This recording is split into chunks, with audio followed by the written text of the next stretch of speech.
എല്ലാവർക്കും യേശുവിൻ നാമത്തിൽ വന്ദനം. ജീസസ് എവരിഡേ ശ്രദ്ധിക്കുന്ന എല്ലാ പ്രിയപ്പെട്ടവരെ യേശു കർത്താവ് ധാരാളം കൃപ കൊണ്ട് അനുഗ്രഹിക്കട്ടെ എന്ന് ആശംസിക്കുന്നു, പ്രാർത്ഥിക്കുന്നു. ഇന്നു മുതൽ സഭയിൽ പ്രൈസ് ജനറേഷൻ ചർച്ചിൽ വെച്ച് 3 ദിവസത്തെ ഉപവാസ പ്രാർത്ഥനയാണ്. ഇന്നും നാളെയും മറ്റന്നാളും രാവിലെ 10:30 കടന്നു വരാൻ കഴിയുന്നവരാരും ഈ പ്രാവശ്യത്തെ ഉപവാസ പ്രാർത്ഥന നഷ്ടപ്പെടുത്തരുത്. നമ്മുടെ മെയിൻ ഹാളിൽ, ബഥേൽ ഹാളിൽ വെച്ചാണ് ഈ പ്രാവശ്യത്തെ ഉപവാസ പ്രാർത്ഥന. അനുഗ്രഹിക്കപ്പെട്ട ദൈവദാസന്മാർ അവർ കടന്നു വരുന്നുണ്ട്. ഒരു പ്രത്യേക ഒരു കൂട്ടായ്മയായിരിക്കും. ഡിസംബറിൽ നമ്മൾ 3 ദിവസത്തെ ഈ പ്രാർത്ഥന പുതിയ വർഷത്തിനു വേണ്ടി കൂടി നമ്മൾ ഒരുങ്ങാൻ കൂടിയാണ്. കർത്താവ് നമുക്ക് ജ്ഞാനവും പുതിയ കൃപയും നൽകി തരട്ടെ. നമ്മൾ അപ്പോസ്തല പ്രവൃത്തിയിലോട്ട് കടന്നു വരികയാണ്. അപ്പോസ്തല പ്രവൃത്തിയിൽ ഇന്ന് നമ്മൾ 17 കയറണം. 16-ാം അധ്യായത്തിൻ്റെ ഏറ്റവും ഒടുവിലത്തെ ഭാഗങ്ങളായിരുന്നു നമ്മൾ വായിച്ചുകൊണ്ടിരുന്നത്. അപ്പോസ്തല പ്രവൃത്തി 16-ൽ അപ്പോസ്തല പ്രവൃത്തിയുടെ തുടക്കം നന്നായിട്ട് തുടങ്ങി. ഇടക്ക് വെച്ച് വലിയൊരു പീഡനത്തിലേക്ക് പൗലോസും ശീലാസും കടന്നുപോയി. അവർ ജയിലിലായി. ഒരു ഭൂതത്തെ പുറത്താക്കിയതാണ് കാരണം. ഒരു പെൺകുട്ടിയുടെ ശരീരത്തിലുള്ള ഭൂതം പുറത്തു പോകാൻ പറഞ്ഞു. കാരണം ഈ പെൺകുട്ടി പൗലോസിനെയും ശീലാസിനെയും ചൂണ്ടി ഇവർ നടന്നു പോകുമ്പോൾ എപ്പോഴും ഇവരെ പ്രശംസിച്ചുകൊണ്ടിരുന്നു.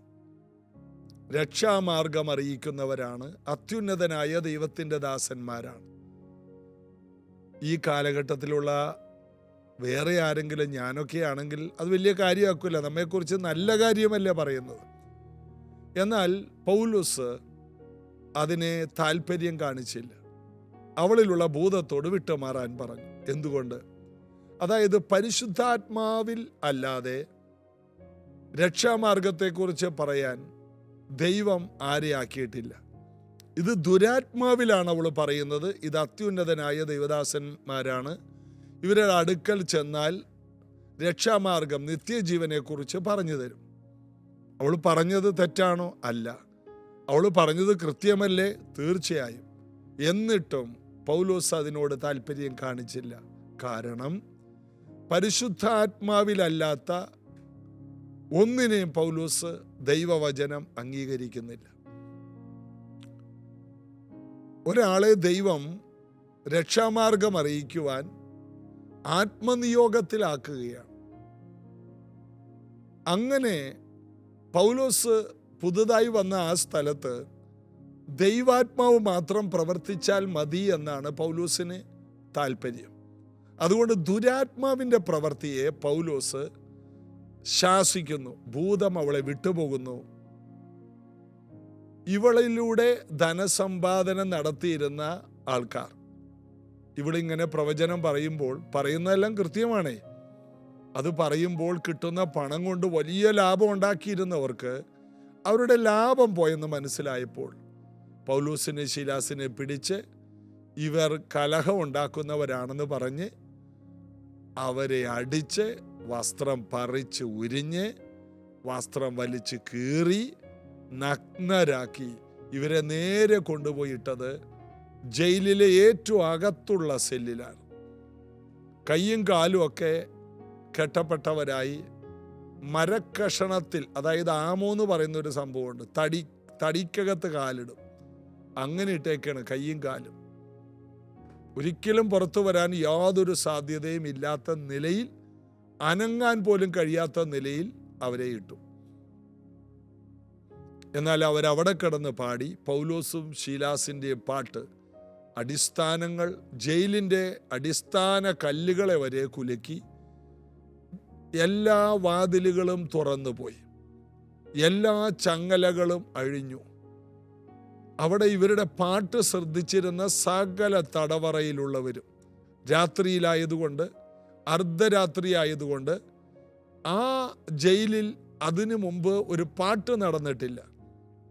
അവിടെ കരച്ചിലും ചീത്തവിളിയും അസഭ്യങ്ങളും മരണനിലവിളികളും അല്ലാതെ അവിടെ ഒരു പാട്ടാരും പാടാറില്ല.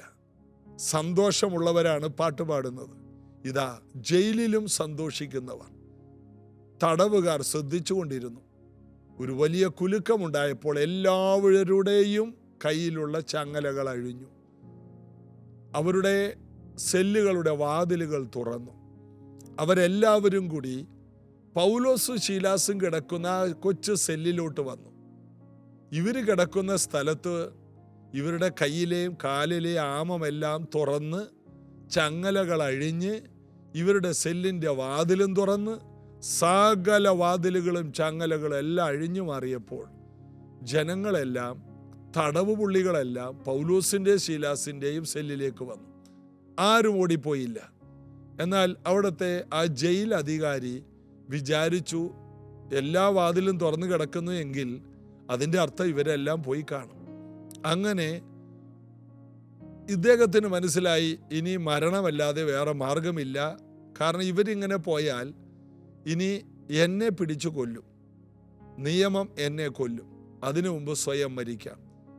അപ്പോൾ പൗലോസ് വിളിച്ചു പറഞ്ഞു, നീ നിനക്കൊരു ദോഷവും ചെയ്യണ്ട, ഞങ്ങളെല്ലാവരും ഇവിടെയുണ്ട്. ഞങ്ങൾ എല്ലാവരും അവിടെ എല്ലാവരും ഒരുമിച്ച് കൂടി. പൗലോസ് ശീലാസും ഈ തടവ് പുള്ളികളെ കണ്ടിട്ടില്ല. ഭയങ്കര ക്രിമിനൽ പശ്ചാത്തലമുള്ളവർ, ദുഷ്ടന്മാർ, നീചന്മാർ, എന്തിനും മടിക്കാത്തവർ, അനേക കൊലക്കേസിലെ പ്രതികൾ, ഗുണ്ടാ നേതാക്കന്മാർ. എന്നാൽ ഇവരെല്ലാം കുഞ്ഞാടുകളെ പോലെ അവിടെ പൗലോസിൻ്റെ ശീലാസിൻ്റെ അടുത്ത് ഇരിക്കുന്ന കാഴ്ചയാണ് ജയിലധികാരി കാണുന്നത്. ഞാൻ വിശ്വസിക്കുന്ന അദ്ദേഹം തല എണ്ണി നോക്കിയപ്പോൾ എണ്ണമൊന്നും കുറവില്ല. ഒരാളും ചാടിപ്പോയിട്ടില്ല. ആർക്കും ചാടിപ്പോകാൻ തോന്നുന്നില്ല. ഈ ജയിലിൽ നിന്ന് പലവട്ടം ചാടാൻ ശ്രമിച്ചവരൊക്കെ അതിനകത്തുണ്ട്. ആർക്കും പോകണ്ട. കാരണം അതിനേക്കാൾ വലിയ സുരക്ഷിതത്വവും അതിനേക്കാൾ വലിയ സമാധാനവും ഈ പൗലോസിൻ്റെ ശീലാസിൻ്റെ അടുത്ത് അവർ കണ്ടു. അങ്ങനെ ജയിലധികാരി രക്ഷ പ്രാപിപ്പാൻ എന്ത് ചെയ്യണമെന്ന് ചോദിച്ചു. കർത്താവായ യേശുവിൽ വിശ്വസിക്കുക, എന്നാൽ നീയും നിന്റെ കുടുംബവും രക്ഷ പ്രാപിക്കും. അന്ന് രാത്രി തന്നെ പൗലോസിനെയും ശീലാസിനെയും കൊണ്ടുപോയി അവരെ അടിച്ച മുറിവുകളുണ്ട്. ആ മുറിവുകളെല്ലാം കഴുകി കെട്ടി അവർ താമസിയാതെ ഈ ജയിലധികാരി സ്നാനപ്പെട്ടു. കർത്താവിൽ വിശ്വസിച്ചതിൽ അവർ വീടടക്കം ആനന്ദിച്ചു. ഇതാണ് അപ്പോസ്തല പ്രവൃത്തിയിൽ ഒരു വലിയ സഭയുണ്ടായി വരാൻ കാരണമായത്. പിന്നീട് അവർ ലുദിയയുടെ വീട്ടിലേക്ക് പൗലോസും ശീലാസും ചെന്ന് അവിടെയുള്ളവരെ ധൈര്യപ്പെടുത്തി അവിടുന്ന് പുറപ്പെട്ടു പോയി.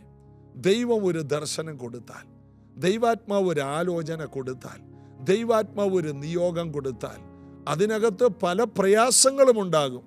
എന്നാൽ അതിൽ ഒരു വലിയ റിവൈവലും ഉണ്ടാകും. അനേക വേദനകൾ ദൈവം അയക്കുന്ന വഴിയിലും കാണാം എന്ന് കരുതി അതിൽ നിന്ന് ഓടേണ്ട ആവശ്യമില്ല. അവിടെ കർത്താവിന് വലിയ കാര്യങ്ങൾ ചെയ്തെടുക്കാനുണ്ട് എന്നാണ് ഇതിൽ നിന്ന് നമ്മൾ പഠിക്കുന്നത്. ഇതാ നമ്മൾ അടുത്ത അധ്യായത്തിലേക്ക് വരികയാണ്. 17-ാമത്തെ അധ്യായം. അവരവിടുന്ന് അഫിപ്പൊലിസിലും അപ്പല്ലോന്യയിലും കൂടി കടന്ന് തെസലോനിക്കയിലെത്തി. അവിടെ യഹൂദന്മാരുടെ ഒരു പള്ളി ഉണ്ടായിരുന്നു. പൗലോസ് പതിപോലെ അവരുടെ അടുക്കൽ ചെന്ന് 3 ശബ്ദത്തിൽ തിരുവെഴുത്തുകളെ ആധാരമാക്കി അവരോട് വാദിച്ചു. യേശുവാണ് ക്രിസ്തുവെന്നാണ് വാദിക്കുന്നത്.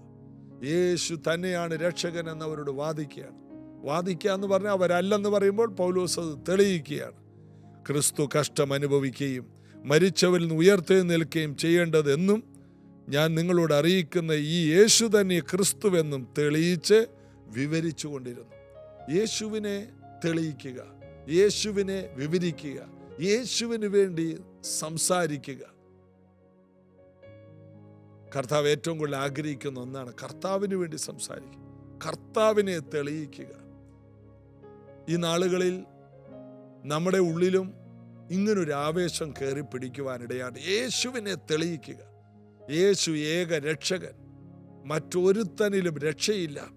യേശു ക്രിസ്തുവിൽ വിശ്വസിക്കുന്നവർ ഒരു നാൾ നശിച്ചു പോകില്ല, നിത്യജീവൻ പ്രാപിക്കുവാൻ ദൈവം തന്ന ഏകജാതനായ ദൈവത്തിൻ്റെ പുത്രനാണ് ക്രിസ്തുവെന്ന് തെളിയിക്കത്തക്ക രീതിയിൽ ഈ ദിവസങ്ങളിൽ വേദപുസ്തകത്തെ നന്നായി ധ്യാനിക്കുകയും പഠിക്കുകയും ചെയ്യുന്നവരെ ഓർത്ത് ഞാൻ ദൈവത്തെ സ്തുതിക്കുന്നു.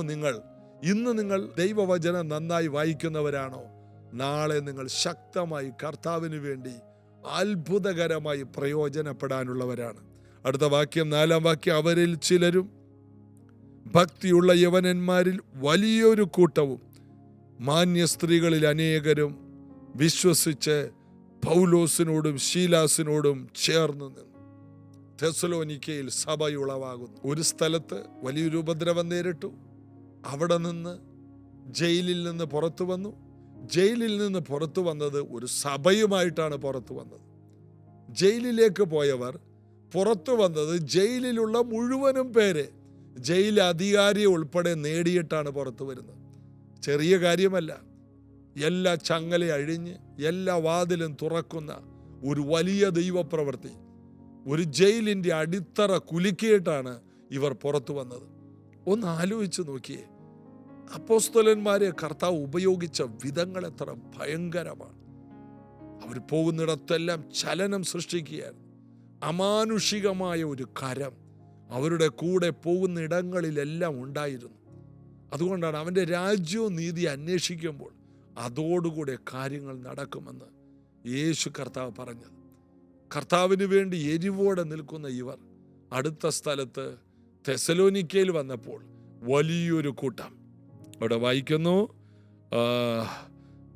വലിയൊരു കൂട്ടം, യവനന്മാരിൽ വലിയൊരു കൂട്ടം, എത്രയെന്ന് എഴുതിയിട്ടില്ല, വലിയൊരു കൂട്ടം, ചിലപ്പോൾ 1000-ന് മുകളിലായിരിക്കും, മാന്യ സ്ത്രീകളിൽ അനേകരും വിശ്വസിച്ച് പൗലോസിനോടും ശീലാസിനോടും ചേർന്നു. അതിൻ്റെ അർത്ഥം അവരോട് ചേർന്നു എന്ന് പറഞ്ഞാൽ ക്രിസ്തുവിനോട് ചേർന്നു. കാരണം ഇവർ കർത്താവിനോട് പറ്റിച്ചേർന്നവരാണ്. കർത്താവിനോട് പറ്റിച്ചേരുന്നവൻ അവനുമായി ഏകാത്മാവാണെന്നാണ് പൗലോസ് പഠിപ്പിച്ചത്. അപ്പോൾ അതുപോലെ കർത്താവിനോട് പറ്റിച്ചേരുന്നവരോട് ആര് ചേർന്ന് നിൽക്കുന്നുവോ അവരനുഗ്രഹിക്കപ്പെടും.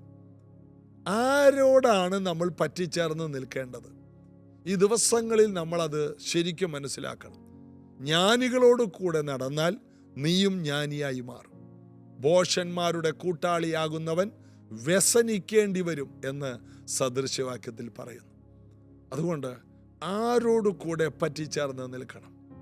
കർത്താവിനോട് കൂടെ സമയം ചെലവഴിക്കുന്നവരുടെ കൂടെ നിങ്ങൾ സമയം ചെലവഴിക്കുകയാണെങ്കിൽ നിങ്ങളുടെ ജീവിതം ധന്യമാകും. ഒരു വിശ്വാസി എന്ന് പേരുള്ള ഒരാളുടെ കൂടെ കൂടിയിട്ട് കാര്യമില്ല. ആത്മാവിൽ ജീവിക്കുന്ന പലരുമുണ്ട്. അവരോടുകൂടെ സമയം ചെലവഴിക്കാമോ? നിങ്ങൾക്കും പ്രാർത്ഥനാ ജീവിതമുണ്ടാകും. പ്രാർത്ഥിക്കുന്നവരുടെ കൂടെ, ദൈവഭക്തിയോടെ ജീവിക്കുന്ന വിശുദ്ധ ജീവിതം നയിക്കുന്നവരുടെ കൂടെ നിങ്ങൾ ചേർന്ന് നിന്നാൽ നിങ്ങളുടെ ജീവിതവും അത്ഭുതകരമായി മാറും. അഭിഷേകത്തിൽ ജ്വലിച്ച ഒരാളുടെ കൂടെ നിന്നാൽ ആ വ്യക്തിക്ക് പറയാനുള്ളത് പരിശുദ്ധാത്മാവിനെ കുറിച്ച് മാത്രമാണ്, യേശുവിനെ കുറിച്ച് മാത്രമാണ്. അങ്ങനെയുള്ളവരോടുകൂടെ ചേർന്ന് നിന്നാൽ അവിടെ അത്ഭുതങ്ങൾ നടക്കും. അങ്ങനെയാണ് തെസ്സലോനിക്ക സഭ എന്ന ഒരു മനോഹരമായ സഭയുണ്ടായി വന്നത്. നമുക്കറിയാം, ബൈബിളിൽ 1 തെസ്സലോനിയൻസ്, 2 തെസ്സലോനിയൻസ്, 2 ലേഖനങ്ങളെ നമുക്കറിയാം. ഈ 2 ലേഖനങ്ങൾ ഈ സഭയ്ക്ക് എഴുതുവാൻ കാരണം ആ സഭ അത്രയും ശ്രേഷ്ഠകരമായ സഭയായിരുന്നു. പൗലോസ് വില മുടക്കി ശീലാസുമായി ചേർന്ന് മുന്നോട്ട് പോയപ്പോൾ ഉളവായി വന്ന സഭ മുന്നോട്ട് പോകുമെങ്കിൽ പ്രതികൂലങ്ങളുണ്ടാകും. ഇവിടെ നമ്മൾ വായിക്കുന്നു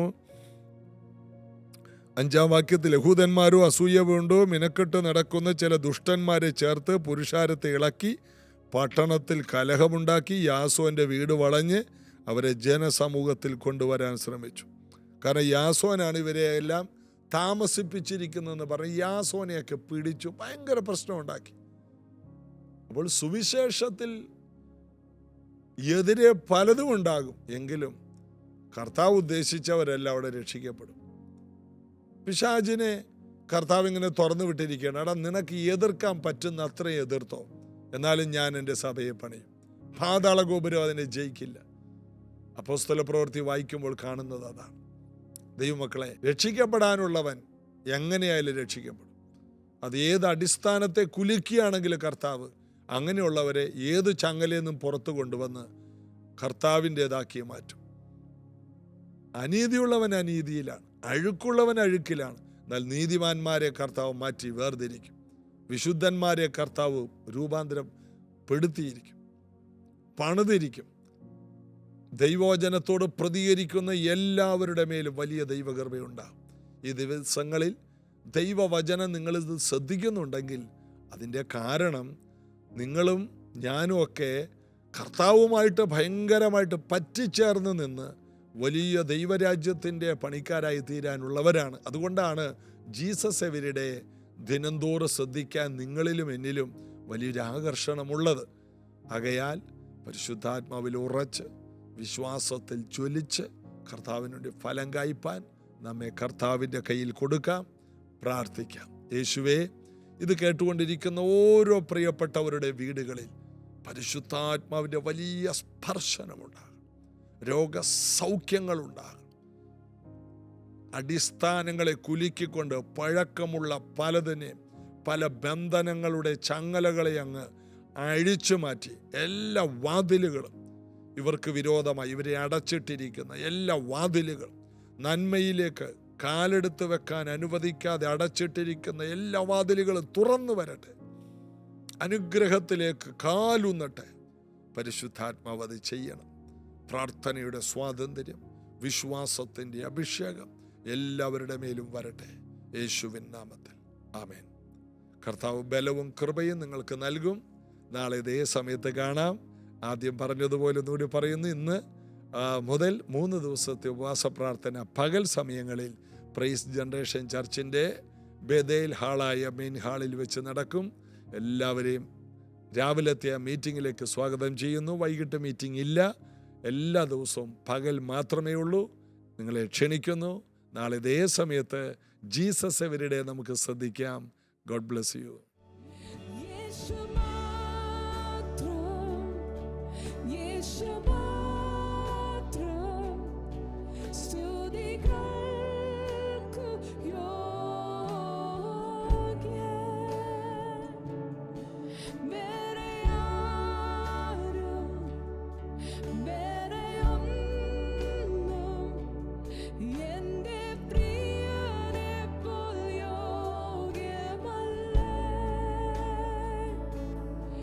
Yeshua.